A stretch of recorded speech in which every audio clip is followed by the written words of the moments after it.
Welcome to Powerless Penguins United Big Book Study. This week I'm pleased to reintroduce Megs D, who's kindly come along to continue the Big Book Study. Over to you, Megs. Thank you so much, Laws. Good morning, everybody. Happy Saturday. My name is Mags and I'm an alcoholic.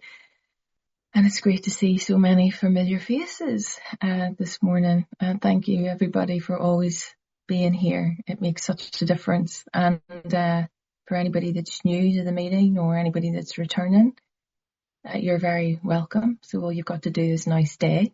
You've got nowhere else to go. So yeah, we shall get stuck in this morning. I'm just going to go with the flow on this one today, and let's see where we get to with it. I have no plan around this other than to follow what is set out in the clear-cut directions.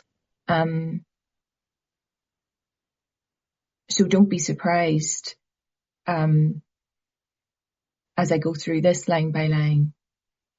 Much like step 10, my experience of this in working with other people, that intensive work, one alcoholic with another, often when they find themselves in muddy water, perhaps, haven't completed the steps, and they're reaching out for help, I'll always ask them a few questions about, well, where are you at with your step 10, 11 and 12? And I listen intently to what they have to say about what they're doing with 10, 11 and 12.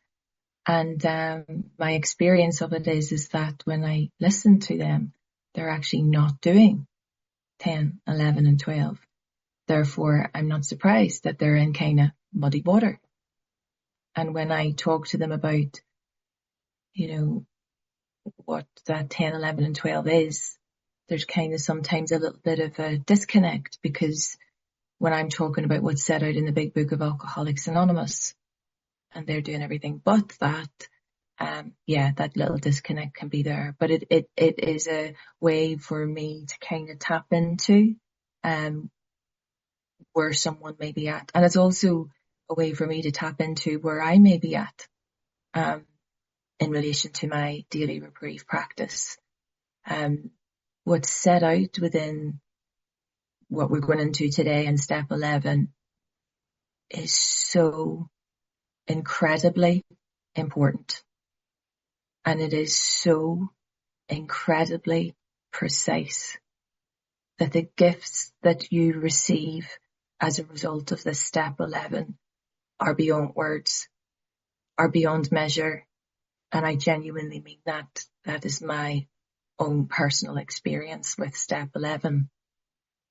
It's really and truly remarkable what comes through this daily practice. And I probably will say this a number of times through this conversation. If you're not doing this, I don't know what you're doing. So there might be a couple of gems in here that might help you. They shouldn't necessarily be a shock to your system, and they shouldn't necessarily be a shock to your thinking. But there are precious gems within this that might spring to your mind that you might think, oh, when you set aside every single thing you think you know about this in order to have the new experience with God, because ultimately in our recovered state, when we've recovered from that hopeless state of mind and body, what we're moving towards is this life that is so different, of this fourth dimension of existence, where our position in life is to stay close to God and do his work well, as is outlined in the third step promises on page 63. So if we're not staying close to God and doing his work well, then what are we doing? If you've got your big book in front of you, it might be helpful, given that it is a big book study, and also I might be dancing about the pages a couple of times, a bit of a cha-cha-cha, if you like, through the different pages that have got us to this point. So as Laws pointed out, we're on paragraph page 85, the paragraph that starts with much has already been said. So yeah, much has already been said. We're 85 pages in, and in addition to that, we've done all of the preface, all of the forwards, the doctor's opinion, and then we hit page 1. So much has already been said. But it's interesting when I got to this point of how much I had taken in, how much I had remembered, how much I had recalled, how much I had already forgotten about what had already been said.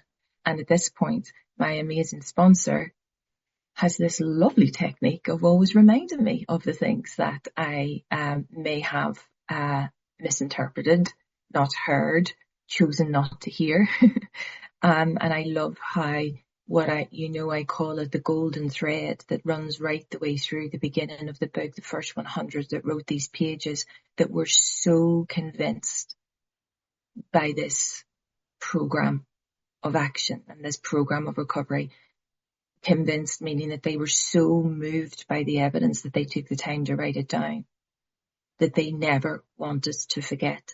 And that's why through this golden thread, there'll always be these little gems of a reminder as to where we've come from and where we are now and where we're going to move to. It's remarkable how this laser pinpoint precision in the words that they use enable me to have laser pinpoint precision in my spiritual maintenance, because that's what this is about. Remember that the daily reprieve, step 10 is not just a theory. We have to live this, like it sets out in step 9 with our amends. It is not a theory. We could all, every Saturday morning, we rock up at this meeting to turn these pages. Every morning, or you go to meetings that read the big book, and we understand the page numbers, we understand the words, we understand the definitions, but it means diddly squat if we're not living this way. It's a way of living that gets indescribably more wonderful as time passes, as it says in Bill's story. And I've known that to be true in my life right now. By the way, before the meeting, we were talking about dogs interrupting and having coughs and all of that. Just to be aware, I have a dog that also has a cough. I might get interrupted. I've also got people around me that we might have little interruptions. But again, we're going to go with the flow with all of that as well. I've got noisy neighbours right now. If they want to get involved in this little interaction, that's cool too. Everybody's welcome. So if I have to go on a please hold moment, you'll understand it's either the dog, the neighbours, or the guests that are staying. And all the while, this work continues. We still show up, we still keep on turning the pages, and it's not the beauty of what this Prices program has given to us, the ability to juggle all of that stuff and not to be affected by it in any negative shape or form. So there you go. That's just a little caveat if you hear any noise in the background. So much has already been said. About what? About receiving. That word, receiving. What are we receiving? Strength. Inspiration. Inspiration. That's taken from the Latin. Somebody taught me this. I don't really understand Latin, but they told me this and I love it.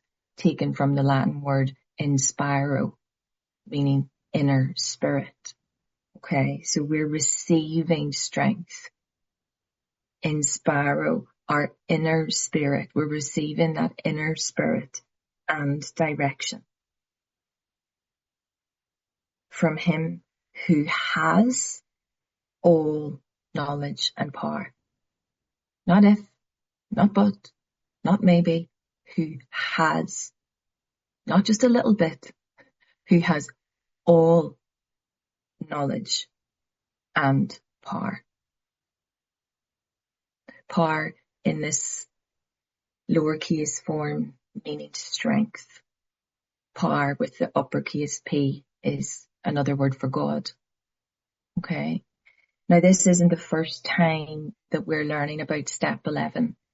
And what I'm going to do now is just run through where you have already received a lot of information up to page 85 around this strength, around this inspiration, around this direction. I've just selected this morning a few pages. There are many other pages where we get this information about the strength and information and direction. I've already touched upon some of them from the top of the conversation. On page 8 in Bill's story, we've already talked about his spiritual experience in the paragraph where he talks about he stepped from the hospital a broken man. But I was soon to be catapulted into what I like to call the fourth dimension of existence.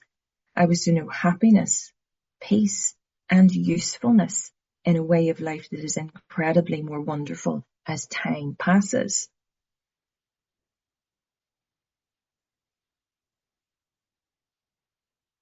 So he's receiving strength, direction, inspiration from living in this fourth dimension of existence. That's right back at step 1 where we're told about this. Then on page 13, we learn for the first time about what step 11 is. The paragraph that begins with the step 10 outline. I was to test my thinking by the new God consciousness within. Common sense would thus become uncommon sense. We talked about that over the last couple of weeks. But on page 13, we're introduced to step 11, and it simply says this. I was to sit quietly when in doubt, asking only for direction and strength to meet my problems as he would have me. So there we're already being shown the fact that in step 1, that we are going to be given the ability to have this direction and strength to meet our problems. It then goes on to page 25, the first 100 spiritual experience, where they talk about so much in this. But they get these new set of conceptions and motives that begin to dominate them. Huge emotional displacements and rearrangements. Ideas and emotions and attitudes that were once the guiding forces of the lives of these men are suddenly cast to one side, and this new direction, this new inspiration, this new guidance, this new power enters their life. Page 27, Carl's Jung description of the spiritual experience, the vital spiritual experience, outlines a similar type of thing. Huge emotional displacements, ideas and emotions and attitudes which were once the guiding forces of the lives of these men are suddenly cast to one side, and the new conceptions and motives begin to dominate them. A new strength, a new power, a new direction, new inspiration is being given to them. Then, from step 1, we move into step 2, and on page 46, again, that beautiful part within We Agnostics, the bottom paragraph, where we're talked about the fact that we began to be possessed of a new sense of power and direction. But how did this happen? Provided we took other simple steps. Followed a few simple rules. And a little message here that we found that God does not make too hard terms for those who seek him. And that is what step 11 is all about. Sought through prayer and meditation. So there we are, step 2, the little nod to the fact that this new direction, new power, new inspiration, new guidance, new strength is coming our way. Isn't that the most amazing thing? And right back at step 1 and 2, I had no idea what they were telling me in this part. I just kept showing up with my sponsor. I kept on showing up, turning the pages and letting the book do the work, because that's what he told me to do.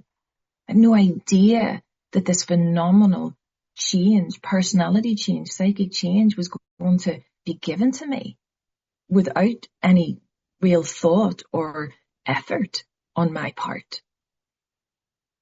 And then we go on page 59 as we're moving into step 3. It talks about the fact that at the top of page 59, without help to overcome this alcohol thing, it is too much for us. But there is one who has all power. That's the first time we hear those words, and now we're in step 11 and they're telling us he who has all knowledge and power. We already have these little nods. And that one is God. And as we move into step 11, may you find him now. And every single moment of the day, in your step 10, 11 and 12 practice, may you find him now. Because that is the life changer. That is the life giver. And when I go on to talk to you about this step 11 experience, thank God for it. Thank God for it. Because the clarity that comes, the peace of mind that comes, the direction of travel that comes, that makes life effortless. Like it says in step 10, we have ceased fighting everything and everyone, even alcohol. And that continues all the way through for the rest of our lives, as long as we do what is suggested for the prescription for our illness, that progressive illness that we have. We know we're never cured. We know that it is a subtle foe. We know that this is all contingent on the spiritual maintenance and our spiritual condition, and the condition is sorted out by God. And therefore, in order for me to have that condition, maintained, I have to do what is suggested. And God sorts out the condition.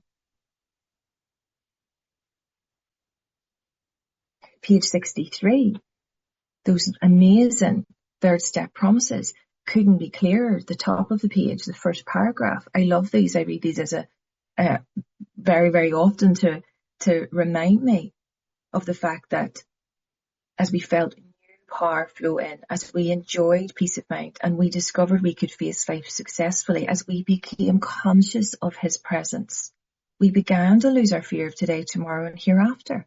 We were reborn. But this is all contingent on the fact that if we kept close to him and performed his work well.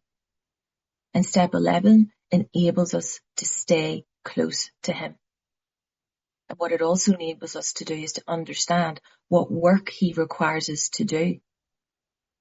I have to stay close to God for him to inform me about what I need to do, of how I can be useful to him and my fellows. That's where I get my assignments. That's where I receive my missions for the day. That's where I get allotted my duties. And I know that sounds quite ridiculous, but we always remember, like it tells us in we agnostics, I am a spearhead of God's ever advancing creation. I work for God. I have a new employer. That's what it says in the third step promises, again on page 63. And that new employer knows what I'm really, really good at. He has a whole development plan for me in place. If you're talking about the work ethics of things, he knows what I'm really, really good at and what I perform well in. So he gives me lots of great jobs that I can do really, really well. But he also gives me things to develop. He also sometimes enables me to have a performance improvement plan. It keeps on giving me these little steps to get better and better and better and better at things. God, in my mind, and in this approach, and what I've come to learn over the years of my recovery, is that, I hear people say, God never gives me stuff that is too much to handle. That's not my experience. I often have things on my plate that I could deem in my little finite mind to be things that are too much for me to handle.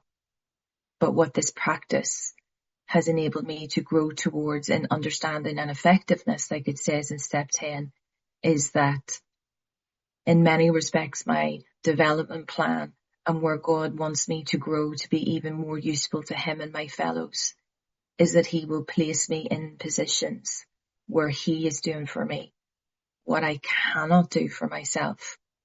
And that partnership of step 3, what we talk about is that builds with me, to do with me. I just don't hand all of this stuff over to God to say, there you are. You know how I feel about this. I'm not in the game of handing it over to God. I don't do that. what I do is I build with God, do with me as thou wilt. And in that becomes the relationship, and that becomes the partnership, and that becomes the strength of that relationship and partnership, where I am very, very clear about what the expectations are. And yes, I may deviate every now and again through my own free will, because God gives us free will. But I have this opportunity with these clear-cut directions to always have the ability to recalibrate and come back. God never moves. God never changes. God, in fact, is changeless, limitless, infinite power, like it talks about in our fear inventory. Yeah, on page 68, when we're in the midst of that fear inventory, it tells us perhaps there is a better way. For we are now on a different basis, the basis of trusting and relying upon God. We trust infinite God rather than our finite selves.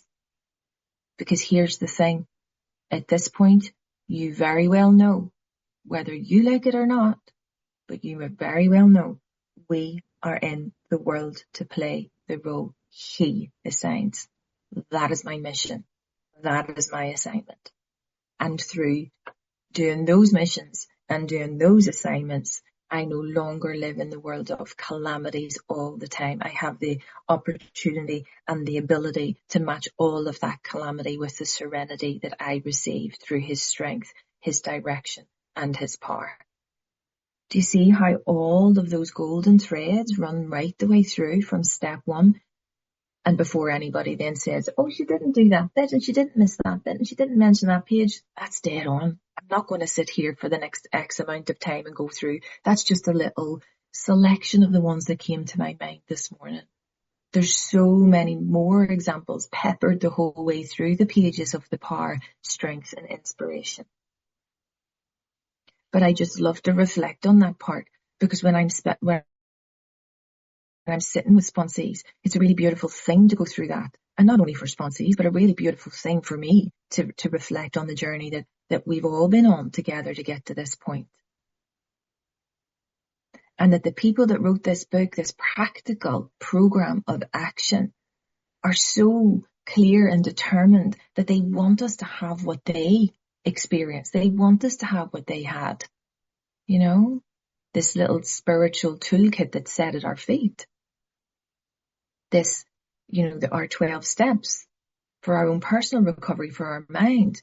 This unity, the 12 traditions for our group that brings us together, the physical side of our existence, and those 12 concepts of world service, all to do with our spirit. Mind, body and spirit are all covered within these 36 spiritual principles. And that's when I become whole.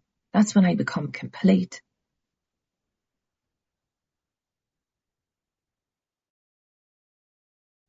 And then they give us a little caveat here. If, I love that word if, it's so conditional.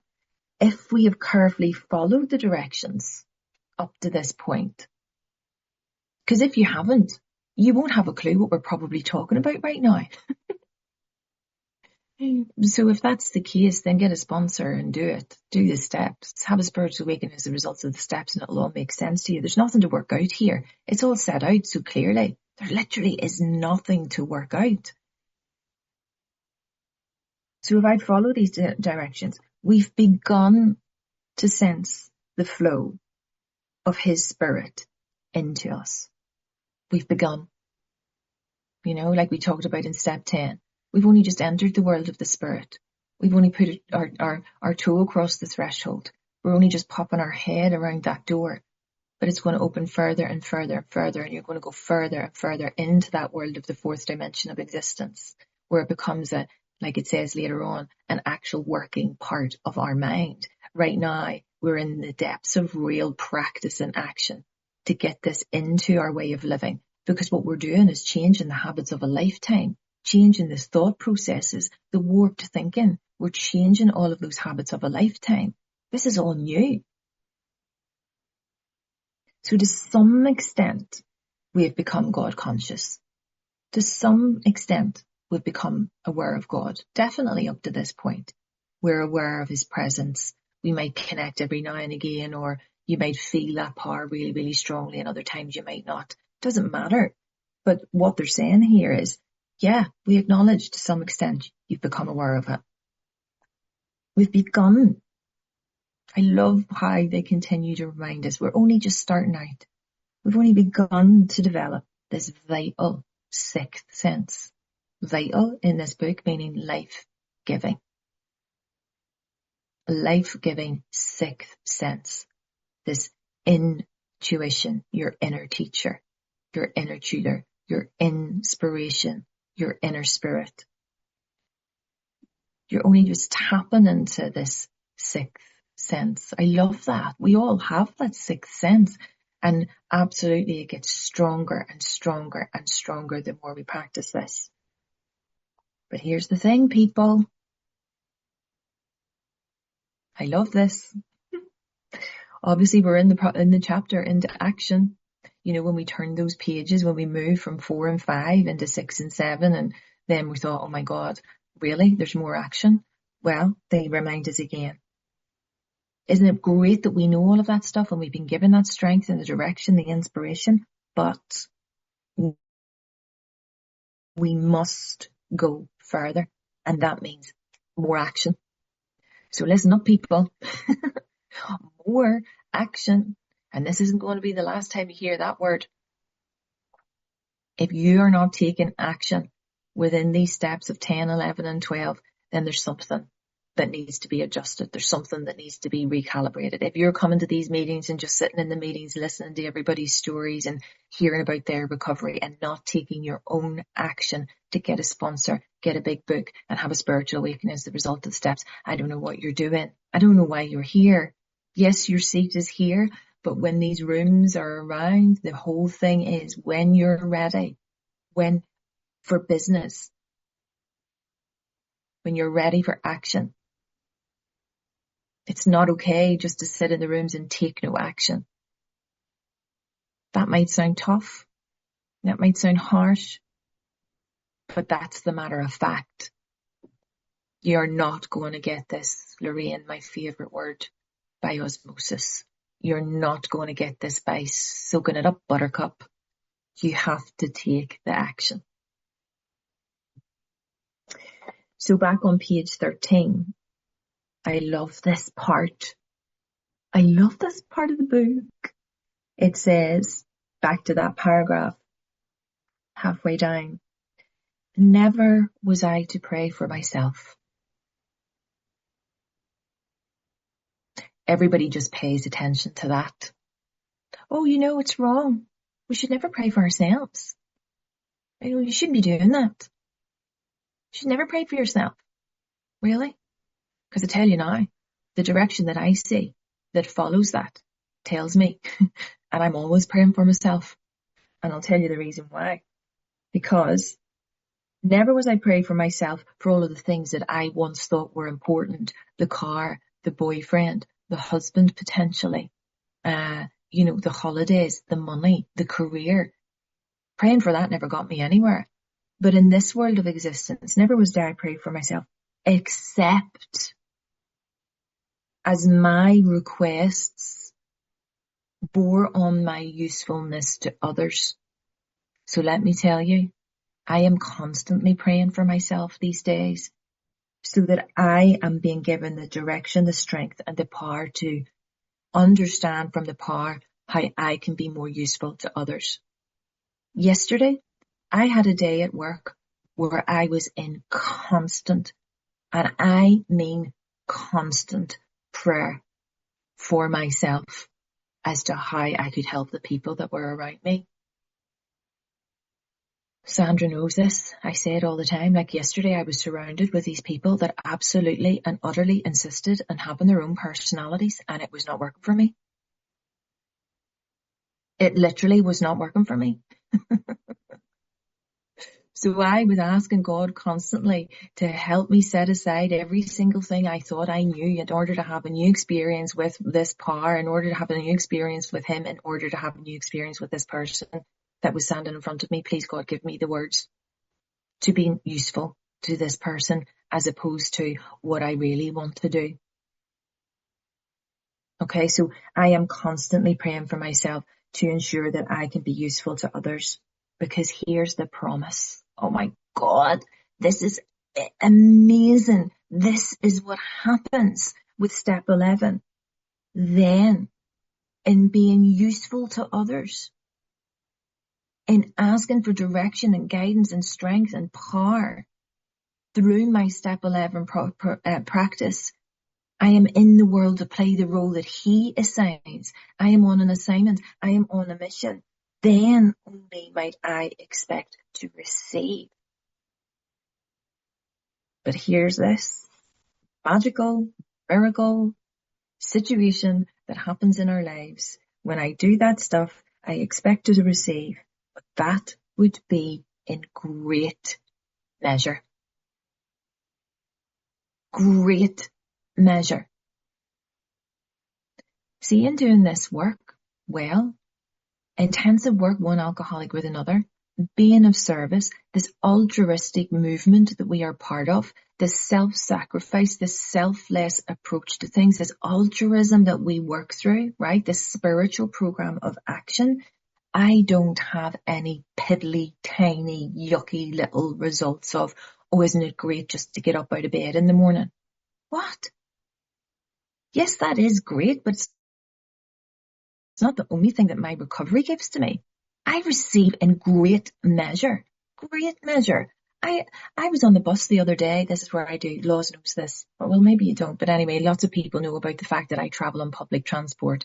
And I get lots of inspiration whilst I'm sitting on the top deck of the bus watching the world. Do you know, like a little child thinking that I'm driving the bus. Sit right up at the front so that I can see everything that's going on in the world. I love the fact that I can enjoy little things like that. But I was speaking with a sponsee later on in the evening, because on the way home in the bus, I was thinking about all of the things that I had received in great measure, like really and truly that God is doing for me that I cannot do for myself. People that know me know that I really, really, really struggled in life in my relationships and friendships and work relationships with women. I didn't like women. I didn't know what to do. I didn't know how to interact. I didn't know how to be my true, genuine, authentic self with women. I don't know where that came from. It doesn't matter where it came from. I was afraid. I was worthless.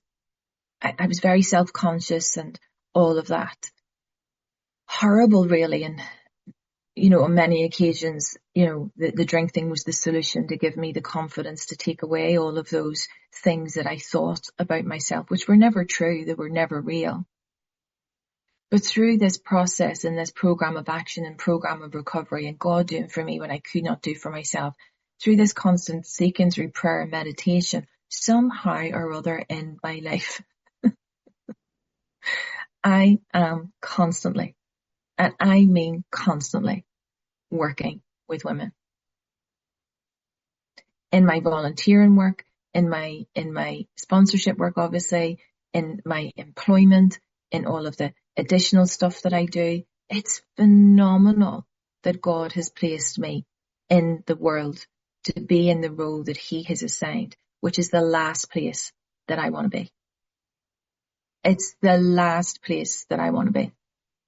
But I have no choice, because that's where God gets the best from me, really and truly. And that's where I get vibrancy of life. That's where I get vitality of life, this vital life giving. That's where I get my energy to keep on doing more and more and more and more. And please don't take this example as being egoic in any way, shape or form.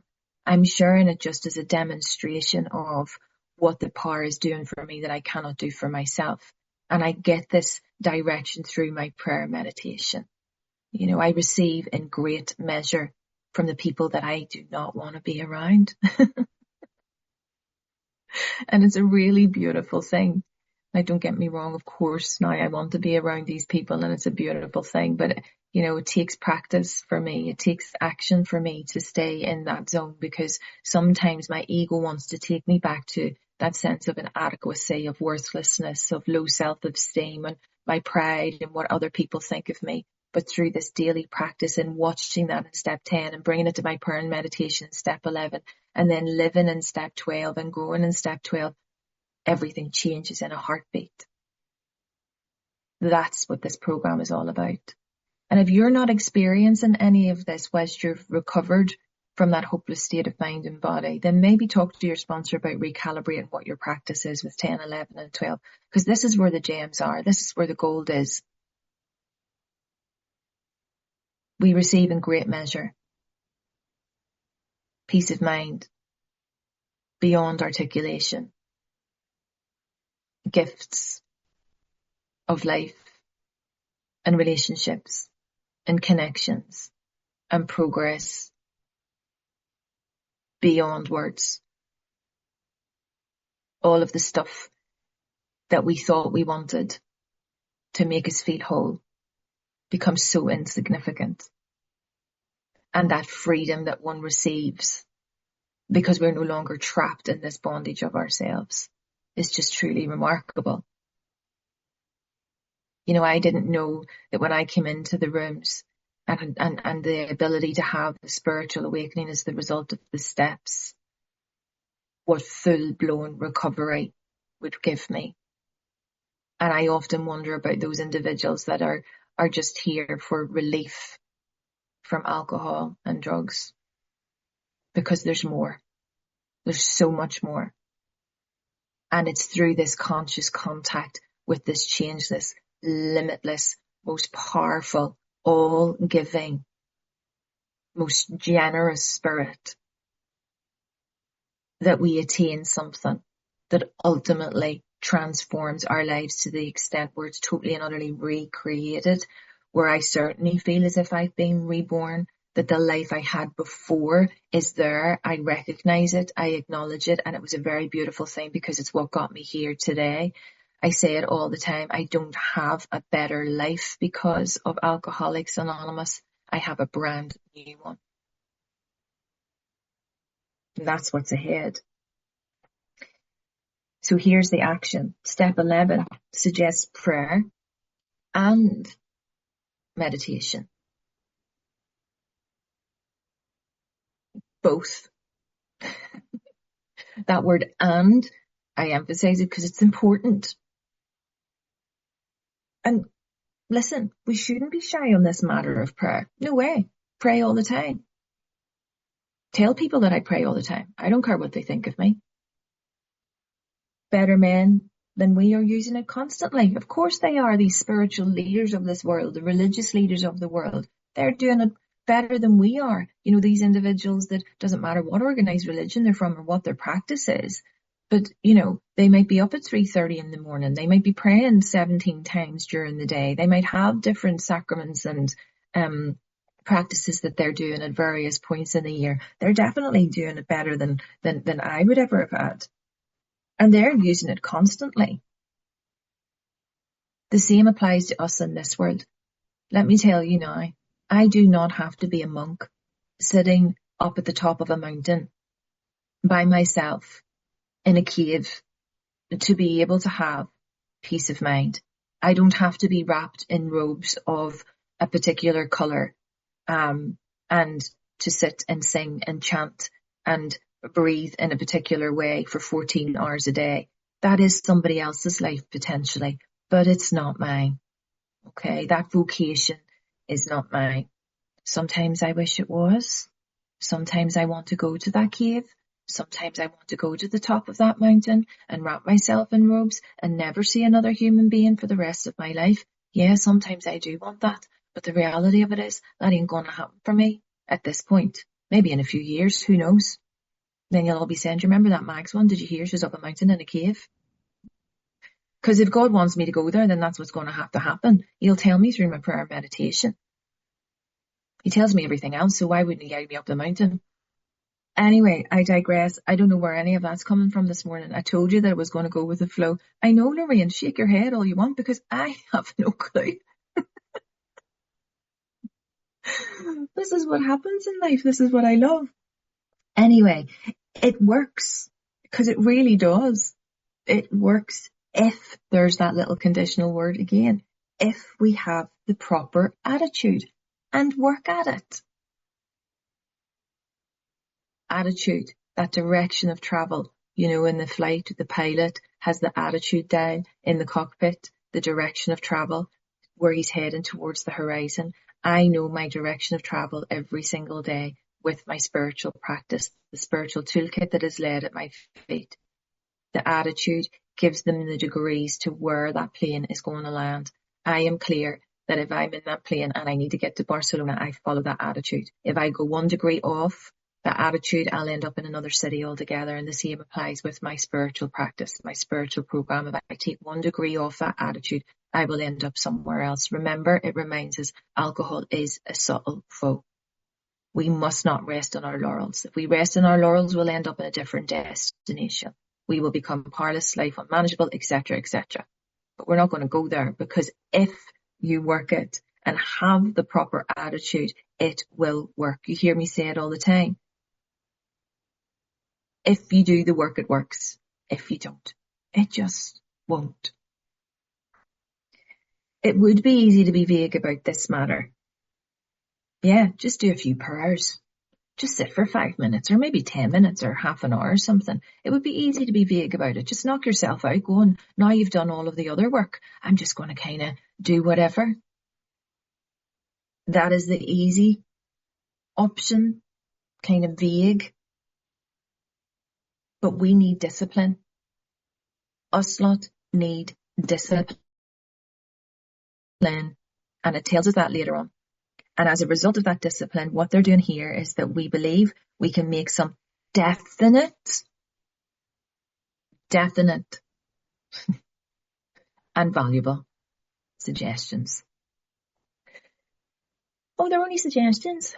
Knock that one on the head as well. Because once you get a sponsor and you're working the steps and you're having a spiritual awakening as a result of the steps, the suggestions are the spiritual principles by which we're guided.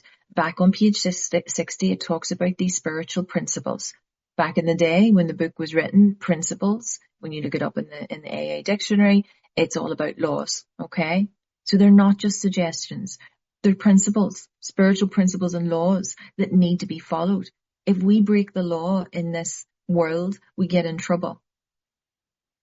The reality of it is, if we don't follow these spiritual laws, these spiritual principles and practices, we'll get in trouble.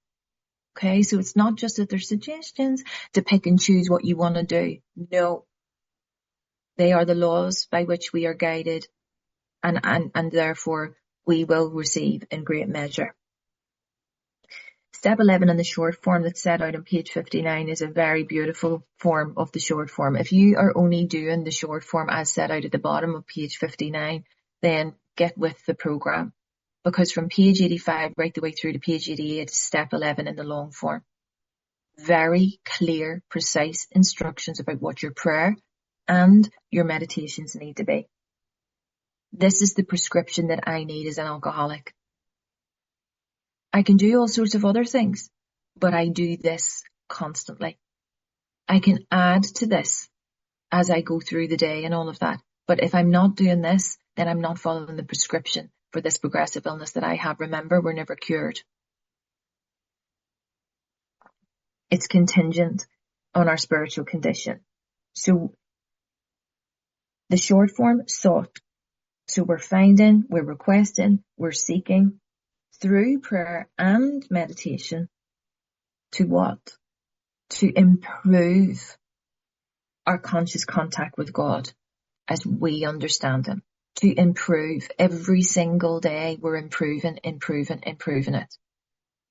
This is not about it's spiritual perfection. We know that from page 60. This is all about spiritual progress. What was good enough for me yesterday is not going to be good enough for me today. What's good enough for today is not going to be good enough for tomorrow. If I'm not doing this and improving every single day through this practice, then I'm going to rest on my laurels and that's going to take me somewhere else. So to improve our conscious contact with God as we would understand Him, praying only for knowledge of His will for us. And important word, the power, the strength to carry it out. Build with me. Do with me. Not hand it over and leave it with him. The power, his strength to carry it out. Only for his knowledge for you. Not what you think you need. Not what you think you want. His knowledge for you. So whilst we're going through this, we're setting aside every single thing we think we know about what we think we need and want in order to have his knowledge put upon us, given to us, inspiring us, in order to do his work well. We're in the world to play the role that he assigns. So within these valuable suggestions, there's a lot to take in. I used to be that person that used to sit little smart aleck in my home group on a Monday and a Thursday. They did this book study, and they used to get to this point, the prayer meditation thing, and they'd get to this point where it's like, when we retire at night, and I used to roll my eyes and touch and say, oh God, these people that wrote this book are so stupid. Like, when we retire at night, you wake up in the morning, that's the first thing that you do. Why are they starting with we retire at night? Like, really judging them, giving an opinion on them. Why wouldn't you just start at the beginning of the day? It doesn't make any sense. Well, you know what? These first 100 knew what they were doing. Because the reality of it is, today, as I go through my day, I'm watching in step 10. I'm collecting the data in step 10. I'm watching for where I was selfish, dishonest, resentful, fearful, jealous, filled with anxiety, driven by 100 forms of fear, driven by 100 forms of self. I'm watching all of that as I go through the day. I'm collecting my data. I'm watching myself. I'm asking God to remove it. I'm resolutely turning my thoughts to help somebody else, okay? In the beginning, I think I mentioned this last week, my sponsor gave me these little 3x5 cards where I had to tick if something came up, so that as I was going through the day, I was collecting the data. And therefore, as I'm going through today, when I get to this evening, when I retire at night, I'm using that data for this inventory. So that's why we retire at night comes before the unawakening. They were clever in the rhythm and routine that they were even setting out within the big book of Alcoholics Anonymous. So as we go through the day, we continue to take personal inventory. We continue to watch, ask, and turn. So when it gets to tonight, when I'm about to go to bed, this is the inventory that we do. This is the first meditation. Within your step 11, there's 3 meditations. This is your first one when you retire at night. Now, I do mine when I'm going to bed. I don't do this meditation and then sit and watch Netflix for 2 hours and go to bed. No, that's not my routine. I do this when I'm retiring at night. Because, see, those times when I'm watching Netflix, then something else come into my mind, and something else will come into my mind, and then something else, and there'll be something on there that I'll have an opinion on and a judgment on, and my mind will be going tick, tick, tick, tick, tick, tick, tick. And then I haven't cleared down the day. I don't really, it's up to you when you do it, but when it says retire at night, I do it when I retire at night. When it's done, I sleep. End of. That's it. And this paragraph, this meditation, is absolutely and utterly powerful because it reminds us through the day what we should have been doing. We're collecting the data in our step 10. Okay. So when we retire at night, we constructively review our day. To construct means to build. We're constructively building upon our day. Remember later on, it's, this bitter morass of self-pity that Bill talks about in his story. That might be what you're filled with when you're retiring at night. The bitter morass of self-pity. It's been such a chronic day. It's just been so awful. My life is awful. All of that. Set that aside because that isn't constructive. Not at all is that constructive if you're bringing that to your on your retire at night meditation. That is not constructive. Build with me. Do with me. Okay? Set aside every single thing you think you know about the type of day that you've had in order to go through this meditation. You're asking yourself this question. Were we resentful, selfish, dishonest, or afraid? Those things shouldn't surprise you that you're being asked this question, to review this question, because that's what you've been doing through your step 10 all through the day. Continue to watch for selfishness, dishonesty, resentful, and fear, and all the other things. Okay? Driven by 100 forms of self, driven by 100 forms of fear. But at this point, were you resentful, selfish, dishonest, or afraid? I think it's pretty clear. Yes or no? Was I selfish yesterday? Was I resentful? Was I dishonest? Was I afraid? Yeah, I was all of those. Move on. Next one. Do you an apology? It's now not saying to you, get up and go and make the apology, make the phone call, blah, blah, blah, make the arrangements to make the apology. No, it's just saying, asking you, do you an apology? Yes or no? It's not taking any action at this point. This is a reflection. This is a meditation. This is you contemplating. What they talk about in the big book of Alcoholics Anonymous is contemplative. You're thinking. You're bringing this to your thought life. You're bringing this to your conscious awareness of the power, right? Now, there's all sorts of Eastern meditations and all of that go on that is brought into the rooms and talked about. That's great, but it's not for Alcoholics Anonymous. It's not what they talk about in the book. I do all sorts of additional meditation outside of Alcoholics Anonymous, but this is the prescription that I need for my progressive illness, for my full-blown recovery. This is what I do. Okay? And we'll talk about all of the other stuff when we get to that point in the book, because it does tell us to see where other religious people are right. It does tell us to see and take other suggestions. But for the purposes of what I'm doing here, this is what I have to do. Do I owe an apology? Yes or no? Okay. Yesterday? I don't owe an apology. No. Okay. Then next one. Have we kept something to ourselves which should have been discussed with another person at once? That's referring to your step 10 practice as you've gone through the day, right? We discuss with them with someone immediately and make amends quickly if we've harmed anyone. So again, this is not going to be a surprise to you. As you've gone through the day and you've been watching yourself, you might have needed to call your sponsor or another recovered alcoholic to get some guidance as to whether you needed to make an amends to somebody or not. If you've held on to that when you're retired at night, okay, this is the point at which this is going to be addressed. This is the point where you're then going to be guided, given the direction, the inspiration, the strength to understand what you now need to do next, because you've held on to that all day. And how has it served you? How do you like them apples when you're sitting at 10:30 at night still thinking about the thing that you've been stewing about since 6:30 in the morning? Not good, not constructive.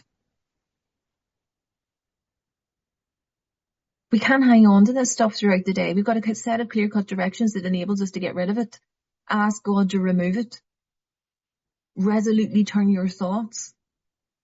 If you're not practicing all of this, you're not going to be free of all of this stuff, and it's going to build up on you and it's going to take you somewhere else. Your attitude is going to take you to a different destination. Whereas if you stay with this simple attitude, clear-cut, masterly details, all of this practice will become a working part of your mind. I'm telling you that is the cast iron guarantee when you follow these clear-cut directions. Were we kind and loving toward all? Dead simple. Were you or were you not? Yesterday? Kinda. No, I'm joking. Yesterday, no, I was kind and loving. Yeah, I really and truly was. Did it nearly kill me to be kind and loving? Yeah, it did. But that's the thing, the practice. I'm setting aside a constant conversation with God. It enables me to recalibrate all the time. May you find him now. May you find him now. May you find him now. What could we have done better? Well, you're just writing that down. What could you have done better? Be honest with yourself. Be willing to be honest and have an open mind about what you could have done better. Were we thinking of ourselves most of the time? Were you or weren't you? Were you filled with self-centered fear? Were you thinking about yourself and what I needed to get out of the day and what you weren't getting from the day? Yes or no? Or were we thinking of what we could do for others, of what we could pack into the stream of life? Think about that stream. There's boulders, there's pebbles, there's rocks, there's stones, all forms of geology within that river. There's all forms of everything in that river that are blocks to the stream. Yesterday, I faced so many blocks, it was like a dam. But in this practice, of step 10 through the day, could I find a little gap? Could I find a tiny little space for a little flow of water to get through, to pack something else into the stream of life? You bet I could. You bet I could. But I had to ask God to remove the fear. I had to ask God to remove the dishonesty. I had to ask God to remove what was going on that blocks to the awareness of God's presence inside me, to find the tiniest crevice to let some water through.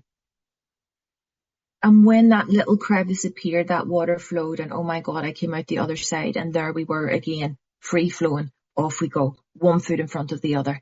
Action, action, practice. The most beautiful thing to be able to get through the day. Important before we go to bed at night. We must be careful not to drift into worry, remorse, or morbid reflection, for that would diminish our usefulness to others. You don't sit in the bitter morass of self-pity that's stretching on around you. Oh, I've had a shit day. Excuse my language. I've had a poop day. My day hasn't been great. These people around me, blah, blah, blah, blah, blah. Who cares? It's coming to the end of the day. You can't be morbid about all of this stuff. Because if I am, I'll carry it into the next day, and that becomes an even worse day. Why would I want to do that? That's not my life anymore. Once we've reflected on all of those questions using the data that you've collected through the day, through that step 10 practice, after making our review, we ask God. That's the prayer. You've done your meditation. You're continuing to do your meditation. You now ask God for his forgiveness and inquire what corrective measures should be taken. Now, you know that this forgiveness word, think about it as you will. I take it from the perspective of nothing to do with Christianity, nothing to do with organized religion. I ask God's forgiveness. What can I do for God to give to God in the corrective measures? Give me the corrective measures as to what I need to do for you, God, to give to you so that I can become more useful to others. End of.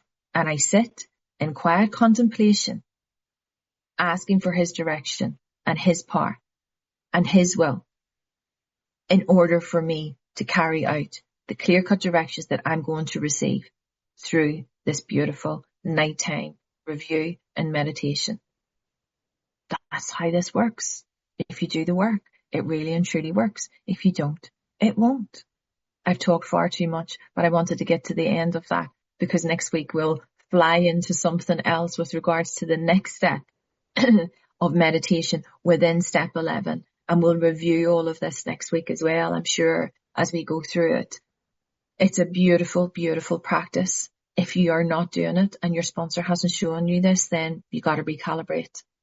You know, the power to carry this out. This is when God starts to do for me what I cannot do for myself. Not just starts it. Anyway, I'm going to leave it there. Thank you so much.